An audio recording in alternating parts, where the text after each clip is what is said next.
जे गहू आहेत ते गहू घ्या, पण थोडीशी चांगल्या क्वालिटीचे घेतलं तर चांगलाच चीक तयार होतो. तर ह्या ठिकाणी सुरुवातीला गहू काय करायचं, 1 किलो ह्या ठिकाणी मी गहू घेतलेले आहेत आणि स्वच्छ ते धुवून घ्यायचे सुरुवातीला. आणि धुवून घेतल्यानंतर त्यामध्ये पाणी टाकायचं आपल्याला. आता हे पाणी टाकल्यानंतर काय करायचं, आपल्याला 4 दिवसासाठी आपल्याला असंच भिजत ठेवायचं आणि रोज संध्याकाळी आपल्याला ह्यामधलं पाणी काढून टाकायचं आणि पाणी काढल्यानंतर आपल्याला असंच झाकून ठेवायचं आहे आणखीन. आता इथं मी हे गॅलरीतच पातेलं झाकून ठेवलेलं आहे. पाहू शकता ह्या ठिकाणी अगदी छान दुसऱ्या दिवशी आपले गहू असं फुगलेले आहेत. तर असंच फुगलेले गहू आपल्याला असंच ठेवायचं आणि आजसुद्धा आपल्याला पाणी बदलून घ्यायचं आहे. रोज 1 वेळेस नाही तर 2 वेळेस धुलं तरीसुद्धा चालते, बिलकुल वास येणार नाही. तर ह्या ठिकाणी आता आपले 3 दिवस झालेले आहेत. आता 4थ्या दिवशीसुद्धा आपण भिजत ठेवलेलं होतं आणि 5व्या दिवशी आपण हे गहू जे आहेत त्यामधलं पाणी काढून स्वच्छ धुवून घेतलेले आहेत. पाहू शकता अगदी टम्म फुगलेला पांढरा शुभ्र गहू झालेला आहे.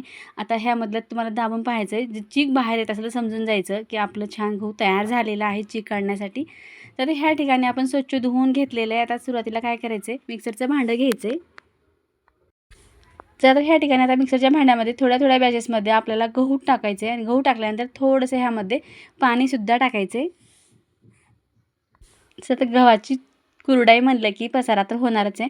तर ह्या ठिकाणी इतका पसारा आपण मांडलेला आहे. तर पाणी टाकून आपण सुरुवातीला मिक्सरला फिरवून घेतलेला आहे. अगदी छान दरदरीत आपण ह्याचं एक वाटण तयार केलं, त्यामधून चीक बाहेर निघालेला आहे. पाहू शकता ह्या ठिकाणी अशा पद्धतीनेच आपल्याला पूर्ण गहू जे आहेत ते फिरवून घ्यायचं आणि अशी एखादी मोठी चाळणी घ्यायचं आहे आणि खाली पातेलं ठेवायचं. त्यावरती आता आपल्याला सुरुवातीला जी बॅच आपण काढून घेतलेली आहे त्याला असं प्रेस करत करत पूर्ण चीक जो आहे तो पूर्ण खाली गाळून घ्यायचं आहे. पाहू शकता या ठिकाणी असं प्रेस केलं की पूर्ण चीक जो आहे तो खाली निघून जातो आणि वर चोथा राहतो. अगदी पांढरा शुभ्र चीक आता ह्या ठिकाणी तयार होणार आहे. तर पूर्ण चीक निघण्यासाठी असं आपल्याला एक जारा घ्यायचा आणि त्याने प्रेस करत करत आपल्याला पूर्ण चीक जे आहे ते खाली गाळून घ्यायचं आहे. तर तुम्हाला पाहायला लक्षात आलं असेल की कशा पद्धतीनं चीक जो आहे तो खाली निघून जातो आणि वर चोथा राहतो. आता हा चोथा लगेच आपल्याला टाकायचा नाही, हा साईडला ठेवायचा आणि दुसरी बॅचसुद्धा आपल्याला आता असंच काढून घ्यायचं आहे. 1, 2 ते 3 बॅचमध्ये आपण पूर्ण गहू जे आहे ते असंच काढून घेतलेलं आणि चीक जो आहे तो असं गाळून घेतलेला आहे आता. तर पहा अशा पद्धतीनं इतकं आपण हा चोथा बाहेर काढलेला आणि चीक जे आहे ते आपण पाणी टाकू टाकू गव्हामध्ये मिक्सरला काढून घेतलेला आणि चीक जो आहे तो साईडला केलेला आहे. ही मोठी चाळणी आहे, पण नंतर आपल्याला आणखीन एक प्रोसेस करायचं आहे जे की चांगला पांढरा शुभ्र चीक निघेल आणि तो कसा काढायचा ते सुद्धा तुम्हाला पुढे मी सांगणारच आहे. ह्या ठिकाणी अशा पद्धती इतका चीक निघालेला आणि चोथा बाहेर निघाला. चोथ्यामध्ये सुद्धा आपल्याला आणखीन पाणी टाकायचं आहे, कारण आणखीन काही शिल्लक आपल्याला चीक ह्यामधनं सुद्धा मिळणार आहे. तर थोडंसं हातानं आपल्याला हे प्रेस करत मळून काढायचं आहे आणि मध्ये जितका चीक आहे तो सुद्धा आपल्याला बाहेर काढून घ्यायचं आहे. चला तर ह्या ठिकाणी खेचून खेचून आपण पूर्ण चीक जो आहे तो बाहेर काढून घेतलेला आहे. आता 2 ते 3 वेळेस आपण पाणी टाकू टाकू पूर्ण चीक जो आहे तो काढून घेतलेला आहे. चोथा जो आहे तो आपण साईडला केलेला आहे. आता शेवटचं आपलं हे पाणी टाकणं आहे आणि ह्यामध्ये दुधासारखा हा निघत आहे चीक आणि तो सुद्धा आपल्याला आता काढून घ्यायचा आहे. पूर्ण चीक जो आहे तो एकदम चोथा चोथा झालेला आहे आता. तर आता पुढं काय करायचं आहे, आता ह्या ठिकाणी चीक तर आपण बाजूला काढून घेतलेलं आहे. एखादी मोठी चाळणी जी आपण घेतलेली होती तीच चाळणी घ्यायची आणि एक वेळेस आणखीन आपल्याला हे चाळून घ्यायचं आहे. तर चाळून चाळून झालेला आहे आणि दुधासारखा चीक आपला बाजूला झालेला आहे. एक शेवटचं म्हणजे एक सुती कापड घ्यायचं आहे किंवा रुमाल घ्यायचं आहे. असं एखाद्या डब्याला आपण ते पॅक बांधलेला आहे आणि एक शेवटचं आपल्याला अशा पद्धतीनं गाळणी करून घ्यायचं आहे, जे की वरी जे चोथा राहील बारीक बारीक कण ते सुद्धा निघून जातील आणि पांढरा शुभ्र अगदी सॉफ्ट आपला दुधासारखा घट्टसर असा जो चीक आहे तो साईडला होतो. तर ह्या पद्धतीनं आपल्याला असं बांधायचं आहे आणि असंच काढून घ्यायचं आहे. अगदी हळू टाकायचं आहे, जे की सांडणार नाही किंवा खूप मोठं पातेलं किंवा घेतलं तरीसुद्धा चालते. पण ह्या ठिकाणी डबाच घेतलेला आहे कारण झाकण लावून ठेवता येते. आता पूर्ण चिकन अशाच पद्धतीनं आपल्याला गाळून घ्यायचं आहे. तर पातेल्यामध्ये जितका चीक निघाला होता तो पूर्ण आपण ह्या सुती कापडावरतून काढून घेतलेला आहे आणि इतका हा चीक निघाला, कारण 1च किलो गहू आहे त्यामुळे इतका हा चीक निघालेला आहे. आता काय करायचं आहे, आपल्याला हा डबा जो आहे तो झाकण लावून रात्रभरासाठी आपल्याला असंच ठेवायचं आहे, जे की वरती पाणी येऊन थांबतं आणि चीक जे ते बुडामध्ये घट्टसर होऊन बसतं. त्यामुळे आपल्याला झाकण लावून रात्रभरासाठी असंच ठेवायचं आहे. तर दुसऱ्या दिवशी डबा आपल्याला उघडून पाहायचा. अगदी फेस आलेला आहे आणि पाणी वरती थांबलेलं आहे. पाहू शकता ह्या ठिकाणी अशा पद्धतीनं झालेलं आहे. आता काय करायचं आहे, हळूच डबा उचलायचा आणि एखादं पातेलं किंवा बेसिंगमध्ये डायरेक्ट पाणी टाकून दिला तरीसुद्धा चालते. तर ह्या ठिकाणी मी आता एक पातेलं घेतलं, त्यामध्ये वरचं पाणी जे आहे ते हलक्या हातानं आपल्याला डबा जास्त घासाघास न करता हलकं काढून घ्यायचं आहे. बघू शकता या ठिकाणी अगदी ट्रान्सफर पाणी निघत आहे आणि पांढरा शुभ्र चीक जो आहे तो बुडात बसलेला असतो. तर ह्या ठिकाणी पूर्ण पाणी जे आहे ते आपण आता काढून टाकलेलं आहे. पाहू शकता या ठिकाणी चीक जो आहे तो पूर्ण डब्यात बसलेला आहे. इतका घट्ट हा चीक होऊन बसलेला आहे. आता आपल्याला खुल्ला करून घ्यायचा आणि मिक्स करून घ्यायचे. मिक्स करून झाल्यानंतर आपल्याला एखाद्या मेजरमेंट घ्यायचं, पातेल्यामध्ये काढायचे. जितका चीक निघालेला आहे तितकंच एक पातेलं आपल्याला भांडं पाणीसुद्धा घ्यायचं आहे. जास्तीचं घेऊ नका किंवा कमीही घेऊ नका. अगदी परफेक्ट पाणी लागतं. जर कधी कधी गव्हावर डिपेंड असतं, कधी एखादी वाटी इकडं तिकडं होऊ शकतं. चला चीक आता आपण पातेल्यामध्ये काढून घेतलेला आहे. अगदी मस्त पांढरा शुभ्र आपला दुधासारखा छान चीक निघालेला आहे आणि पातेल्यामध्ये आपण पाणीसुद्धा घेतलेलं आहे.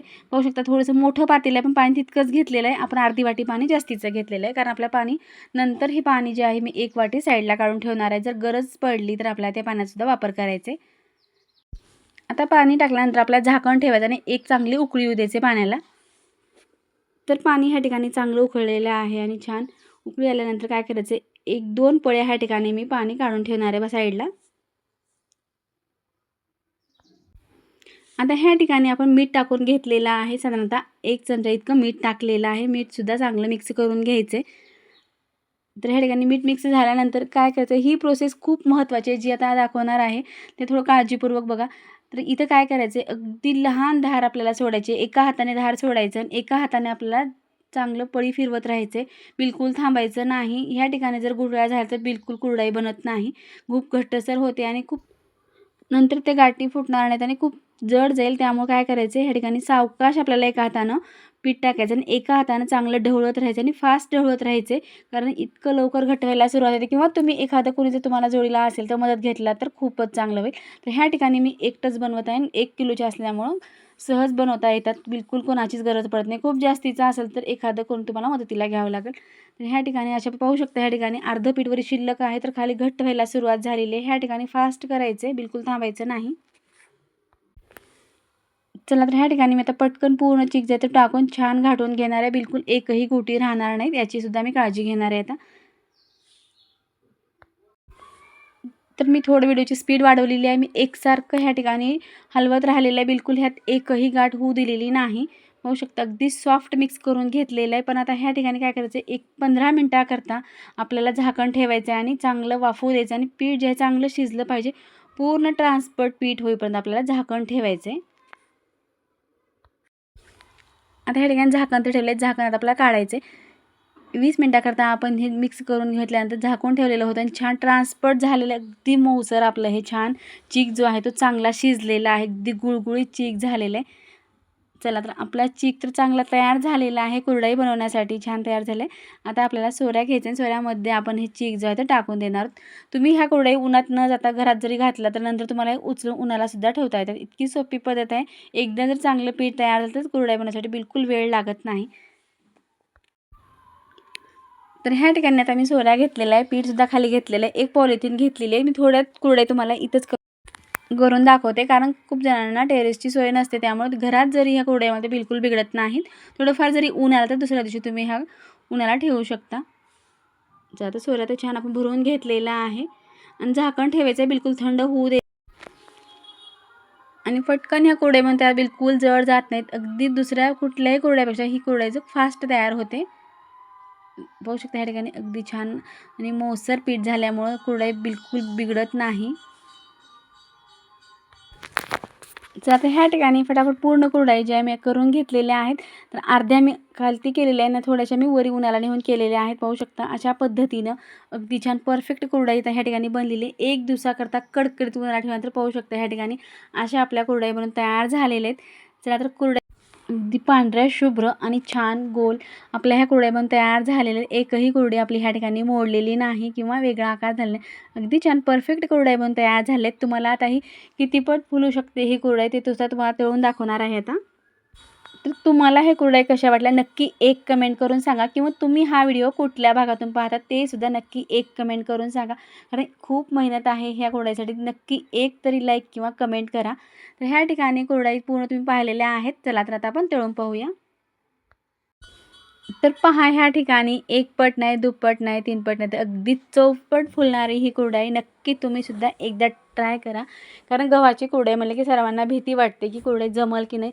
तुम्ही जर एकदा ही पद्धत ट्राय केली तर तुमची कुरडई कधीच बिघडणार नाही. मी सुद्धा फर्स्ट टाईम जेव्हा केले होते तेव्हासुद्धा ही कुरडई बिघडलेली नव्हती. अगदी छान कुरडई. गेल्या वर्षीचा जर तुम्ही व्हिडिओ पाहिलात तर त्या ठिकाणी तुम्हाला 5 किलोच्या कुरडई कसं बनवायचं ते सुद्धा तुम्हाला पाहायला भेटेल. अगदी छान सोप्या पद्धतीनं सांगितलेलं आहे. किती शिजवायचं, कसं शिजवायचं ते तुम्हाला कळून जाईल. तर ह्या ठिकाणी कुरडई अगदी खुसखुशीत कुरकुरीत झालेली आहे. तुम्हाला एक कुरडई ह्या ठिकाणी मी तोडूनसुद्धा दाखवणार आहे. मस्त कुरडई अगदी छान झालेली आहे, खुसखुशीत कुरडई झालेली आहे. तुम्ही तर पाहता साबुदाणा आहे. साबुदाणा जो आहे तो आपण रात्रभरासाठी हा भिजत ठेवलेला आहे आणि साधारणतः 1 किलो साबुदाणा आणि ह्या ठिकाणी आपण 3 किलो आपण बटाटे घेतलेत आणि बटाटे जे आहेत ते आपण उकडून घेतलेले आहेत. 3 शिट्ट्या करून घेतलेले आहेत आणि साबुदाणा असा चांगला भिजलेला आहे. तर बटाट्यावरची आपल्याला सुरुवातीला साल काढून घ्यायचे. अगदी खूप जास्त प्रमाणात असल्यामुळे मी भिजवलेला साबुदाणा दाखवलेला नाही. नेहमीप्रमाणे साबुदाणा हा भिजवलेला आहे. चला पूर्ण साल ह्या ठिकाणी काढून घ्यायचे आणि साल काढल्यानंतर ह्या ठिकाणी पाहू शकता ह्या ठिकाणी अशी खिसणी घेतलेली आहे आणि त्या खिसणीनं आपल्याला पूर्ण मॅश करून घ्यायचं आहे किंवा पुरणपात्राची जी आपली छोटी चाळणी असते त्यामध्ये केलं तरीसुद्धा चालते किंवा पुरणपात्रातनं काढलं तरीसुद्धा चालतं. तर मी अशाच पद्धतीनं काढते. अगदी सोप्या पद्धतीने सहज निघते. त्यामुळं अशीच मोठी खिसणी घ्या आणि लवकर खिसली जाते आणि बटाटा जो आहे तो पूर्ण चांगला मॅश होतो. तर आता पटकन आपल्याला काय करायचे, पूर्ण बटाटे जे आहे ते अशाच पद्धतीनं फास्टमध्ये आपल्याला हे मी झटपट खिसून घेणार आहे. तर हा व्हिडिओ तुम्ही कुठल्या भागातून पाहतात नक्की एक कमेंट करून सांगा. हा तर व्हिडिओ मी पहाटेच्या वेळेस बनवत आहे कारण 4:30च्या दरम्यान मी हा पीठ जे आहे ते मी पूर्ण तयार करून घेणार आहे आणि ऊन येण्याच्या अगोदर 7पर्यंत मला हे खाली घालून यायचं आहे. कारण उन्हामध्ये करायला तर कोणालाच आवडणार नाही. त्यामुळे मी सावलीतच हा पदार्थ बनणार आहे. तर ह्या ठिकाणी पूर्ण बटाटे खिसून झालेले आहेत. ह्या ठिकाणी मिरची घेतलेली 10 ते 12 मिरच्या घेतलेल्या आहेत आणि भरपूर असे जिरे घेतलेले आहेत. आता ह्यामध्ये आपल्याला थोडंसं शेंदी टाकायचं आहे. तर मीठ खात असेल तर मीठ टाकलं तरीसुद्धा चालते. आता ह्या ठिकाणी शेंदी टाकल्यानंतर मिक्सरला चांगली पेस्ट करून घेऊ आता. तर ह्या ठिकाणी चांगलं एक वाटण तयार करून घेतलेलं आहे आता. तर ह्यामध्ये आपण जे पूर्ण मिरचीचा ठेचा वाटला तो टाकून द्यायचा. एक मिरची राहिली मी ती साईडला ठेवून देणार आहे. किंवा तुम्हाला लाल तिखट आवडत असेल लाल तिखट टाकलं तरीसुद्धा चालते. पण मिरची टाकल्यानंतर ठसका येणार नाही. जेव्हा आपण कुठलेही तळणाचे पदार्थ तळतो आणि लाल तिखट जर टाकलं तर खातेवेळेस ठसका येऊ शकतो. त्यामुळं अशाच पद्धतीने मिरची टाकून घ्यायचं आहे. आता मिरची सुरुवातीला थोडंसं ह्या ठिकाणी आपण मिक्स करून घेणार आहोत. बटाट्यामध्ये मिरची तर चांगली मिक्स होत आहे. आता त्यानंतर आपल्याला काय करायचं आहे, आता ह्या ठिकाणी आपण पातेलं घेतलेलं त्या पातेल्यामध्ये जो साबुदाणा आहे तो चांगला भिजलेला आहे. अगदी मऊसर आपला हा साबुदाणा भिजून झालेला आहे आणि टम्म फुगलेला सुद्धा आहे. तर पूर्ण पातेल्यामध्ये आपल्याला मोठं एका असं काढून घ्यायचं आहे. मिक्स करण्यासाठी थोडं मोठंच पातेलं घ्या कारण चांगलं मिक्स केल्यानंतर आपली चकली जेव्हा आपण बनवतो तेव्हा बिलकुल तुटणार नाही आणि चांगल्या पद्धतीची चकली बनून तयार होते. चला तर ह्या ठिकाणी पूर्ण साबुदाणा जो आहे तो आता पातेल्यामध्ये काढून घेतलेला आहे. उन्हाळी वळवण्याचे भरपूर असे आपले पदार्थ अपलोड झाले आहेत. नक्की तुम्ही सुद्धा जाऊन पाहू शकता. अगदी सोप्या पद्धतीने आणि परफेक्ट कसं बनवता येईल हे दाखवलेलं आहे. चला साबुदाण्यामध्ये पूर्ण बटाटा जो खिसून घेतलेला आहे, मिरचीचा ठेचा टाकलेला आहे, ते सर्व जिन्नस आपण टाकून देणार आहोत. आणि टाकल्यानंतर काय करायचे, डायरेक्ट हाताने जर तुम्हाला नको वाटत असेल तर एखादा आपल्याला ग्लोव्ज घालायचे. ह्या ठिकाणी पॉलिथिनचाच ग्लोव्ज घेतलेला आहे. मिरचीची थोडीसं कसं हाताला सुद्धा आग पडू शकते किंवा तुम्हाला जर सवय असेल तर केलं तरीसुद्धा चालते. तर ह्या ठिकाणी एक ग्लोव्ज घालून मी पूर्ण मिक्स करून घेणार आहे आता. बिलकुल वेळ पण लागत नाही आणि हाताला बिलकुल चिकटत नाही. खूप लवकर अशा पद्धतीने मिक्स केल्यानंतर आपलं पूर्ण जिन्नस जे आहे ते चांगले मिक्स होतात आणि बॅटर जे आहे ते परफेक्ट चांगलं बनून तयार होते. चला तर फटाफट आपल्याला ह्या पद्धतीने सर्व मिक्स करून घ्यायचं आहे. चला चॅनलला सबस्क्राईब केल्यानंतर प्लीज चॅनलला एक लाईक करा, शेअर करा, सबस्क्राईब करा. जेव्हा मी असे नवीन व्हिडिओ बनवेल सर्वजण तुम्हाला पाहायला भेटतील. चला बोलत बोलत पूर्ण मिश्रण जे आहे ते एकजीव झालेलं आहे म्हणजे एकत्र झालेलं आहे आता. आता काय करायचं आहे आपल्याला एकदम सर्व ह्याचे एक लांबड आकाराचे गोळे बनवून घ्यायचे जे की नंतर आपला हात भरणार नाही. आता ह्या ठिकाणी आपण चोऱ्या घेतलेल्या आहे आणि त्यामध्ये आपण चकल्याची प्लेट सुद्धा टाकून घेतलेली आहे आणि न हात भरवता आपण चमच्याने आता हे पूर्ण सारण जे आहे ते भरून घेणार आहोत. बिलकुल वेळ लागत नाही. एकटं जरी असेल तर सुद्धा पटापट हे चकल्या बनवून तयार होतात. तर त्याला सारण तर आपण भरून घेतलेलं आहे. एखादा चांगला स्वच्छ आपल्याला ह्या ठिकाणी कापड घ्यायचं आहे आणि त्यावरती आता आपण हे टाकून देणार किंवा तुम्ही पॉलिथिन घेतलं तरीसुद्धा चालते. तर आता पटकन न मोडता अगदी झटपट आपल्या ह्या चकल्या बनवून तयार होणार आहेत. बिलकुल वेळ लागत नाही. उपवासासाठी अगदी परफेक्ट पदार्थ आहे आणि वळवणीचा आहे. वर्षभरसुद्धा आपण हे साठवून ठेवू शकतो. तुम्हाला मार्केटचे कुठलेही पॉकेट आणण्याची गरज नाही. असे बनवून ठेवते आपण वर्षभर हे चकल्या खाऊ शकतो. चला तर ह्या ठिकाणी फटाफट पूर्ण चकल्या ज्या आहेत त्या मी बनवून घेणार आहे. एकही चकली ह्यातली मोडत नाही. अगदी परफेक्ट चकले बनवून तयार होतात. जास्त उठाणा न करता, साबुदाणा न शिजवता आपण हे झटपट चकल्या बनवण्याची पद्धत आहे. तुम्ही एकदा या पद्धतीने नक्की ट्राय करा. चला तर ह्या ठिकाणी झटपट मी बनवून घेणार आहे आता. तर ह्या ठिकाणी आपण घरातच ह्या चकल्या बनवल्यात. नंतर मी आता हे उचलून उन्हाला ठेवणार आहे. चला आता चकल्या तर पूर्ण वाळूनसुद्धा झालेल्या आहेत. छान उन्हाला ठेवून घेतल्या होत्या आणि तर तुम्हाला मी आता खाली तर करून दाखवलेलं आहे. आता मी टेरेसवरती मोठी पॉलिथिन घातलेली आणि पूर्ण बॅटर खूप जास्त असल्यामुळं आता टेरेसवरती पूर्ण चकल्या ज्या आहेत त्या टाकून घेणार आहे. तुम्हाला वळ्यांदा दाखवेन की किती चकल्या झालेल्या आहेत त्या. तर आता ह्या ठिकाणी अशा पद्धतीने माझ्या पूर्ण चकल्या ज्या आहेत त्या टाकून झालेल्या आहेत. तर दुसऱ्या दिवशी एक दिवसाकरता कडकीत उन्हात ठेवतात कशा वळ्या ते दाखवते. तर ह्या ठिकाणी पाहू शकतो एक दिवसाकरता कडकीत उन्हात ठेवून आपण वाळवून घेतल्यात. अगदी मस्त कुरकुरीत वाळलेल्या सुद्धा आहेत. आता हे वर्षभर आपण असेच स्टोअर करून ठेवू शकतो. तर तुम्हाला चकली किती खुसखुशीत आणि कुरकुरीत झालेली आहे आणि साबुदाणा किती पट फुलतो हे तुम्हाला मी लगेचच तळून दाखवणार आहे. आता गॅसवरती कढई ठेवून तेल गरम करून घेतलेलं आहे. तेलामध्ये आपण कडकडीत चकली जी आहे ती टाकून घेतलेली आहे आणि मस्त साबुदाणा जो आहे तो छान फुललेला आहे आणि खमंग अशी ही आपली चकली बनवून तयार झालेली आहे. आणि तुम्हाला तोडून दाखवली किती कुरकुरीत आणि खुसखुशीत चकली होते. तुम्हाला सुद्धा पाहताच लक्षात आलेले असेल की साबुदाणा किती छान फुललेला आहे आणि चकली छान तयार झालेली आहे. तुम्हाला ही चकली कशी वाटली नक्की कमेंट करून. आता चकली तर आपण पाहिलेलीच आहे. पापड कसं बनवायचं ते पाहायचं आपल्याला आता.